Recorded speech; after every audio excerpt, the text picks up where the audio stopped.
KCT ಎಕ್ಸಾಮ್ಗೆ ಇನ್ನು 2 weeks ಅಷ್ಟೇ ಇದೆ. ಓಕೆ, ಸೊ ನೆಕ್ಸ್ಟ್ ವೀಕ್ ನೀವೀಗ ಎಕ್ಸಾಮ್ನ ಆ್ಯಕ್ಚುಲಿ ಒಂದು ಎಕ್ಸಾಮ್ ಕಂಪ್ಲೀಟ್ ಮಾಡಿರ್ತೀರ. ಓಕೆ, ಸೊ ಈಗ ಲಾಸ್ಟ್ 2 ವೀಕ್ಸಲ್ಲಿ ನೀವು ಏನೇನು ಫೋಕಸ್ ಮಾಡಬೇಕು ಅಂತ ಹೇಳಿ ನೋಡ್ತಾ ಹೋಗೋಣ. ಓಕೆ, ಸೊ ಈಗ ನೀವು ಕ್ವೆಶನ್ಸನ್ನು ಸಾಲ್ವ್ ಮಾಡೋದು ಒಂದು ಸೆಪರೇಟ್ ಟೈಮನ್ನು ಅಲಾಟ್ ಮಾಡಿ, ನೀವು ರಿವಿಷನ್ ಮಾಡೋಕ್ಕೆ ಟೈಮ್ ಜಾಸ್ತಿ ಸ್ಪೆಂಡ್ ಮಾಡಬೇಕಾಗತ್ತೆ. ಬಿಕಾಸ್ ಲಾಸ್ಟ್ 2 ವೀಕ್ಸಲ್ಲಿ ನೀವು ಜಾಸ್ತಿ ಹೊಸದನ್ನು ಕಲಿಯೋ ಬದಲು ಇರೋದನ್ನು ನೀವು ಕರೆಕ್ಟಾಗಿ ರಿವಿಷನ್ ಮಾಡಿದ್ರೆ ಎಕ್ಸಾಮ್ ಟೈಮಲ್ಲಿ ನಿಮಗೆ ಕರೆಕ್ಟಾಗಿ ಅದು ಫ್ಲ್ಯಾಶ್ ಆಗುತ್ತೆ. ನೀವು ರಿವಿಷನ್ ಮಾಡಲಿಲ್ಲ ಅಂತ ಇಟ್ಕೊಂಡು ಜಸ್ಟ್ ಕ್ವೆಶನ್ಸನ್ನೇ ಸಾಲ್ವ್ ಮಾಡ್ತಾ ಹೋದರೆ ಡೆಫಿನೆಟ್ಲಿ ನಿಮ್ಮ ಅದು ಶಾರ್ಟ್ ಟೈಮ್ ಮೆಮರಿಯಲ್ಲಿ ಸ್ಟೋರ್ ಆಗೋದಿಲ್ಲ. ಓಕೆ, ಸೊ ನೀವು ಆದಷ್ಟು ಬೇಗ ಜಾಸ್ತಿ ರಿವಿಷನ್ ಮಾಡೋಕ್ಕೆ ಟ್ರೈ ಮಾಡಿ. Okay, so first mathematics. So ಜಾಸ್ತಿ ವೆಯ್ಟೇಜ್ ಇರೋದನ್ನ ತುಂಬ ಚೆನ್ನಾಗಿ ಫೋಕಸ್ ಮಾಡಿ. ಓಕೆನಾ, ಈಗ ಸುಮ್ಮನೆ ನೀವು ಫಾರ್ ಎಕ್ಸಾಂಪಲ್ ಪರ್ಮಿಟೇಷನ್ಸ್ ಕಾಂಬಿನೇಷನ್ಸಿಂದ ಒಂದೇ ಕ್ವೆಶನ್ ಬರೋದು, ನೀವು ಅದನ್ನು ಜಾಸ್ತಿ ಹೊತ್ತು ಕೂತ್ಕೊಂಡು ಮಾಡೋ ಬದಲು ಈ ಥರ ಇಂಟಿಗ್ರೇಷನ್, ಮ್ಯಾಟ್ರೈಸಸ್ ಮತ್ತು ವೆಕ್ಟರ್ಸ್, ಸೊ ಈ ಥರ ಚಾಪ್ಟರ್ಸಲ್ಲಿ ಜಾಸ್ತಿ ಕ್ವೆಶನ್ಸ್ನ ತುಂಬ ಸಲ ನೋಡ್ತಾ ಇರಿ. ಸಾಲ್ವ್ ಮಾಡಿದ್ದ ಕ್ವೆಶನ್ಸನ್ನೇ ಮತ್ತು ಇನ್ನೊಂದು ಸಲ ನೋಡಿ, ಹಾಗೆ ನಿಮಗೆ ಒಂದು ಕಾನ್ಫಿಡೆಂಟ್ ಬರುತ್ತೆ. ಓಕೆ, ಸೊ ಫಾರ್ ಎಕ್ಸಾಂಪಲ್ ಅದೇ ಥರ calculus, this is very important. ಕೆಲವೊಂದು ಟೈಪ್ ಆಫ್ ಮಾಡಲಲ್ಲಿ ಇದೇ ಥರ ಪ್ಯಾಟರ್ನ್ ಮಾಡಬೇಕು ಅಂತ ಇರುತ್ತೆ. ಸೊ ಅದನ್ನು ನೀವು ಕರೆಕ್ಟಾಗಿ ಪ್ರಾಕ್ಟೀಸ್ ಮಾಡಿ. ಓಕೆ, ಅದಾದಮೇಲೆ vector, 3D geometry, this is very very important chapter ಅದು. ಓಕೆ, ಅದನ್ನು ಕರೆಕ್ಟಾಗಿ ನೋಡ್ಕೊಳ್ಳಿ. ಮತ್ತು ಮ್ಯಾಟ್ರಿಸಸ್ ಆ್ಯಂಡ್ ಡಿಟರ್ಮಿನೆಂಟ್ಸ್, ಕೆಲವೊಂದು ರೂಲ್ಸ್ ಇರುತ್ತೆ ಅಲ್ಲ, ಸೊ ಕೆಲವೊಂದು ಶಾರ್ಟ್ ಫಾರ್ಮುಲಾ ಅಂದರೆ ಶಾರ್ಟ್ಕಟ್ ಇರುತ್ತೆ. ಸೊ ಅದನ್ನು ನೀವು ಕರೆಕ್ಟಾಗಿ ಪ್ರಾಕ್ಟೀಸ್ ಮಾಡ್ಕೊಳ್ಳಿ. Okay, and in physics, modern physics very very very important. Semiconductors ಅಷ್ಟೇ.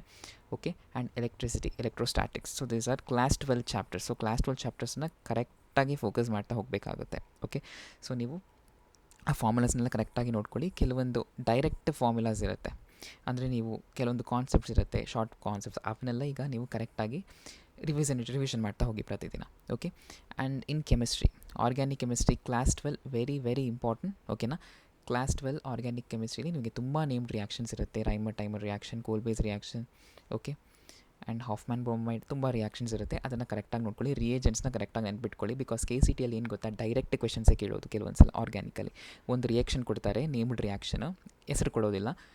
ಲೆಫ್ಟ್ ಹ್ಯಾಂಡ್ ಸೈಡಲ್ಲಿ ಪ್ರಾಡಕ್ಟ್ ರಿಯಾಕ್ಟೆಂಟ್ ಕೊಡ್ತಾರೆ, ರೈಟ್ ಹ್ಯಾಂಡ್ ಸೈಡಲ್ಲಿ ನಿಮಗೆ ಪ್ರಾಡಕ್ಟ್ ಕೊಡ್ತಾರೆ, ಮಧ್ಯದಲ್ಲಿ ಏನು ರಿಯೇಜೆಂಟ್ ಹಾಕಬೇಕು ಅಂತ ಕೇಳ್ತಾರೆ. ಸೊ ಈ ಥರ ಕ್ವೆಶನ್ಸ್ನ ಎಕ್ಸ್ಪೆಕ್ಟ್ ಮಾಡ್ಬೋದು. ಅದನ್ನು ಕರೆಕ್ಟಾಗಿ ನೋಡ್ಕೊಳ್ಳಿ. ಮತ್ತು SPDF block, this is very very important, especially ಅವ್ರ D&F ಬ್ಲಾಕ್. ಸೊ S&P ಬ್ಲಾಕಲ್ಲಿ ಜಾಸ್ತಿ ಇಂಟ್ರೊಡಕ್ಷನ್ ಇನ್ ಕ್ಲಾಸ್ 11 ಇರ್ಬೋದು, ಅದನ್ನು ನೀವು ಕರೆಕ್ಟಾಗಿ ನೋಡ್ಕೊಳ್ಳಿ. ಓಕೆ, ಆ್ಯಂಡ್ ನೋಡಿ ನೆಕ್ಸ್ಟ್ ನೀವೇನು ಮಾಡಬೇಕಂದ್ರೆ 60 ಕ್ವೆಶನ್ಸ್ ಇರುತ್ತೆ ನಿಮಗೆ ಅಲ್ವಾ. ಸೊ ಈಚ್ ಕ್ವೆಶನ್ಗೆ maximum you have 1 minute. Okay, ಅದರಲ್ಲೂ ಈಸಿ ಕ್ವೆಶನ್ಸ್ಗೆ ನೀವು ಮ್ಯಾಕ್ಸಿಮಮ್ ಅಂದರೆ ನೀವು 30 ಸೆಕೆಂಡ್ಸ್ ತೊಗೊಳ್ತೀರಾ. ಓಕೆ, ಜಸ್ಟ್ 30 ಸೆಕೆಂಡ್ಸ್ ಅಷ್ಟಲ್ಲೇ ಮಾಡಬೇಕು. ಕೆಲವೊಂದು ಸಲ 30 ಸೆಕೆಂಡ್ಸು ಬೇಕಾಗಿರೋದಿಲ್ಲ. ಡೈರೆಕ್ಟ್ ಕ್ವೆಶನ್ ಇದ್ದರೆ 10 ಸೆಕೆಂಡ್ಸ್ ಅಥವಾ 5 ಸೆಕೆಂಡ್ಸಲ್ಲಿ ಮುಗಿಸ್ಬೋದು. ಬಟ್ ನೀವು ಬಬಲ್ ಮಾಡಬೇಕಾದ್ರೆ ತುಂಬ ಕೇರ್ಫುಲ್ ಆಗಿರಬೇಕು. Okay, that is very important. Mock test ನೀವು ತೊಗೊಳ್ತಾ ಇದ್ದರೆ ಕರೆಕ್ಟ್ ಟೈಮ್ಗೆ ತೊಗೊಳ್ಳಿ. ಓಕೆ, ನಿಮ್ಮ ಎಕ್ಸಾಮ್ ಟೈಮಿಂಗ್ಸ್ ನಿಮ್ಮ ಹಾಲ್ ಟಿಕೆಟಲ್ಲಿ ಬರುತ್ತೆ. ಓಕೆ, ಜನರಲಿ ಅದು 10:30 ಸ್ಟಾರ್ಟ್ ಆಗ್ಬೋದು. ಓಕೆನಾ, ಸೊ ನೀವು ಮಾಕ್ ಎಕ್ಸಾಮ್ ತೊಗೊಳ್ಳೋದ್ರಿಂದ ಏನಾಗುತ್ತೆ ಅಂತ ಅಂದರೆ ನಿಮಗೆ ಒಂದು ಐಡಿಯಾ ಬರುತ್ತೆ. ಎಕ್ಸಾಮ್ ಆ ಪ್ರೆಸೆನ್ಸ್ ಏನಿರುತ್ತಲ್ಲ, ಆ ಮೈಂಡ್ ಸೆಟ್ ಇರುತ್ತೆ ನಿಮಗೆ. ಕರೆಕ್ಟಾಗಿ 1 ಅವರಲ್ಲಿ ನನಗೆ ಎಷ್ಟು ಕ್ವೆಶನ್ಸ್ ಮಾಡಬೇಕು. Okay, first easy round wise ನೀವು ಆನ್ಸರ್ನ ಸಾಲ್ವ್ ಮಾಡ್ತೀರಲ್ಲ, ಸೊ ಅದಕ್ಕೆಲ್ಲ ನಿಮಗೆ ಎಕ್ಸ್ಪೋಸ್ ಆಗುತ್ತೆ. ಸೊ ದಟ್ಸ್ ವೈ ಮಾಕ್ ಟೆಸ್ಟನ್ನು ತೊಗೊಳ್ಳಿ, at least 1 per day. Okay, that is very very important. ನಿಮಗೆ ವೀಕ್ ಇರೋ ಎಸ್ಪೆಷಲಿ ಮ್ಯಾಥ್ಸ್ ನಿಮಗೆ ಕಷ್ಟ ಅನಿಸುತ್ತೆ, ಮ್ಯಾಥ್ಸ್ ಮಾಕ್ ಟೆಸ್ಟ್ ತೊಗೊಳ್ಳಿ. Chemistry, if you can take chemistry, but I prefer take maths and physics. Okay, because chemistry you can do it. Okay, ಅಷ್ಟೊಂದು time ತೊಗೊಳ್ಳೋದಿಲ್ಲ, but ಮ್ಯಾಥ್ಸ್ಗೆ very important mock test. Okay, and PYQ analysis, solve paper from 2021 to 2025. Okay, 2021 ಅಲ್ಲ, 2016 ತೊಗೊಳ್ಬೇಕಾಗುತ್ತೆ. Okay, 2016 you can take, that is very important. Okay, because PYQಸಿಂದ ತುಂಬ concepts repeat ಆಗುತ್ತೆ. ಓಕೆನಾ, that is very much important. ಮತ್ತು ನಿಮಗೆ negative mark ಇಲ್ಲ, so elimination method you can try. But ಇದನ್ನು ಯಾವಾಗ ಮಾಡಬೇಕು, ನಾನು ಪ್ರೀವಿಯಸ್ಲಿ ಒಂದು ವಿಡಿಯೋ ತಿಳಿಸಿದ್ದೆ. ಲಾಸ್ಟ್ 5 ಮಿನಿಟ್ಸ್ ಇರಬೇಕಾದ್ರೆ you have to apply this particular strategy. Otherwise ಏನಾಗುತ್ತೆ ಅಂತ ನಾನು ತಿಳಿಸಿದ್ದೀನಿ ಪ್ರೀವಿಯಸ್ ವಿಡಿಯೋದಲ್ಲಿ, ಅದು ನಿಮಗೆ ಹೆಲ್ಪ್ ಆಗುತ್ತೆ. ಓಕೆ, ಆ್ಯಂಡ್ ಲಾಸ್ಟ್ 4 ಡೇಸಲ್ಲಿ ಏನು ಮಾಡಬೇಕು, ಕಾಂಪ್ಲೆಕ್ಸ್ ಪ್ರಾಬ್ಲಮ್ ಹೇಳಿದ್ನಲ್ಲ ಅದನ್ನು ಸ್ಟಾಪ್ ಮಾಡಿ. ಬಿಕಾಸ್ ಟೈಮ್ ವೇಸ್ಟ್ ಆಗುತ್ತೆ ನಿಮಗೆ. ಬಿಕಾಸ್ ಅದನ್ನು ನೀವು ಕಾಂಪ್ಲೆಕ್ಸ್ ಪ್ರಾಬ್ಲಮ್ ಇವಾಗ ಸಾಲ್ವ್ ಮಾಡಿದ್ರೂ ಸಹ ನೀವು ಎಕ್ಸಾಮ್ ಹಾಲಲ್ಲಿ ನೆನಪಿರೋದಿಲ್ಲ. Okay, that is a fact. Okay, so that is why ನೀವು ಏನು ಓದಿದ್ದೀರಲ್ಲ ಇಷ್ಟು ದಿನ ಅದನ್ನು ಪರ್ಫೆಕ್ಟಾಗಿ ರಿವಿಷನ್ ಮಾಡ್ತಾ ಹೋಗಿ, ಅದು ನಿಮಗೆ ತುಂಬ ಹೆಲ್ಪ್ ಮಾಡುತ್ತೆ. ಓಕೆನಾ, ಮತ್ತು ಫಾರ್ಮುಲಾ ಶೀಟ್ಸ್ ನೀವು ಮಾಡಿದ್ರೆ ಅದನ್ನು ಕರೆಕ್ಟಾಗಿ ರಿವಿಷನ್ ಮಾಡ್ತಾ ಹೋಗಿ.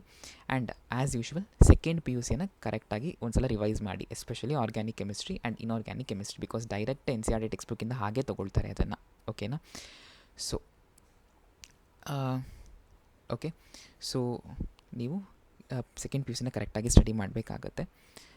Apart from this N C R T is very important as usual. Okay, ನಾನು ಎಕ್ಸಾಜರೇಟ್ ಮಾಡ್ತಾ ಇಲ್ಲ, ಬಿಕಾಸ್ ಅದು ಅವ್ರು ಕೇಳ್ತಾನೆ N C R T text ಬುಕ್ಕಿಂದ ಡೈರೆಕ್ಟ್ ಲೈನ್ ಬೈ ಲೈನ್ ಕ್ವೆಶನ್ಸ್ನ ಕೇಳಿದರೆ ನಾನು ಅದನ್ನು ವೀಡಿಯೋ ಅಪ್ಲೋಡ್ ಮಾಡಿದ್ದೀನಿ. ಸೊ ನೀವು ಈ ಥರ ಸ್ಟ್ರಾಟಜಿನ ಫಾಲೋ ಮಾಡಿ ನೀವು ಸ್ಟಡಿ ಮಾಡಿದ್ರೆ ಡೆಫಿನೆಟ್ ನಿಮಗೆ ಹೆಲ್ಪ್ ಆಗುತ್ತೆ. ಬೇರೆ ಏನೋ ಡೌಟ್ಸ್ ಇದೆ ಕಮೆಂಟ್ ಸೆಕ್ಷನಲ್ಲಿ ತಿಳಿಸಿ. I will try to clear your doubts. Thank you.